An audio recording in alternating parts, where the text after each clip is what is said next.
বন্ধুরা এখানে বলছে আবাসের টাকা দিতে নয়া পোর্টাল তৈরি করছে রাজ্য সরকার। তো বন্ধুরা আবাস যোজনার টাকা দেওয়ার জন্য নতুন যে পোর্টাল শুরু করছে সেই পোর্টালে কি কাজ হবে, আপনাদেরকে কোনো ডকুমেন্টস জমা করতে হচ্ছে নাকি এবং আপনারা কিভাবে আপনাদের ব্যাংক অ্যাকাউন্টে টাকা পাবেন, সমস্ত কিছু কিন্তু আপনারা এক এক করে জানতে পারবেন এই প্রতিবেদনের মাধ্যমে কি বলা হয়েছে। তার আগে বন্ধুরা যদি আমাদের চ্যানেলে নতুন থাকেন চ্যানেলটিকে সাবস্ক্রাইব করে রাখবেন, কারণ আমরা কেন্দ্র সরকার রাজ্য সরকারের বিভিন্ন প্রকল্পের এই চ্যানেলের মাধ্যমে আপডেট দিয়ে থাকি। তো চলুন বন্ধুরা ভিডিওটাকে শুরু করা যাক। বন্ধুরা এখানে বলছে কেন্দ্রের টাকা না দিলে আবাস যোজনার 11 লক্ষ উপভোক্তার বাড়ির তৈরির টাকা দেবে নবান্ন। বাজেটে এই কথা জানিয়ে দিয়েছে রাজ্য। 100 দিনের কাজের পাশাপাশি আবাস যোজনাও বাংলার প্রতি কেন্দ্রের বঞ্চনা। লোকসভা নির্বাচনে বিজেপির বিরুদ্ধে তৃণমূলের প্রচারের অন্যতম হাতিয়ার।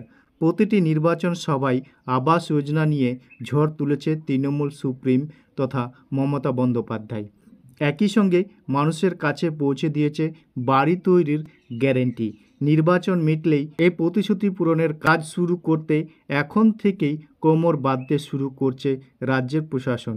তৈরি রাখা হচ্ছে একটি পৃথক পোর্টাল।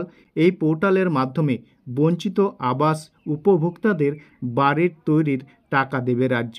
তারপরে বলেছে এক আধিকারিক জানান, এই প্রকল্প পূর্ব ঘোষিতের ফলে নির্বাচনের সময় প্রস্তুতির কাজ চালাতে কোনো বাধা নেই।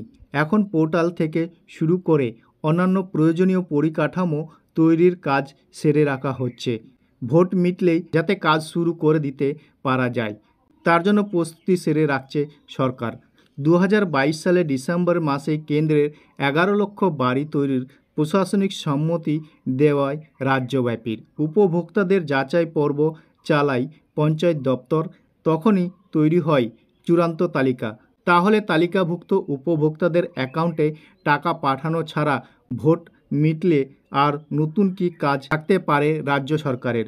টাকা দেওয়ার আগে ফের একবার উপভোক্তাদের বর্তমান পরিস্থিতি যাচাই করে নেওয়া হবে, কারণ শেষবার যাচাইয়ের পর কেটে গিয়েছে প্রায় 1.5 বছর। এই সময়কালে অনেকেই টাকা পয়সা জোগাড় করে বাড়ি তৈরি করে ফেলেছেন, অনেকে হয়তো অন্যত্রে চলে গিয়েছেন।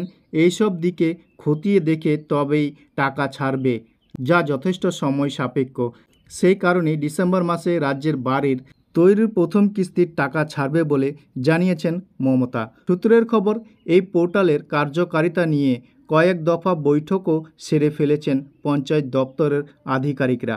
প্রশাসনিক মহলের ব্যাখ্যা, বর্তমানে মোদি মমতার গ্যারেন্টি নিয়েই সরগরম রাজ্য রাজনীতি।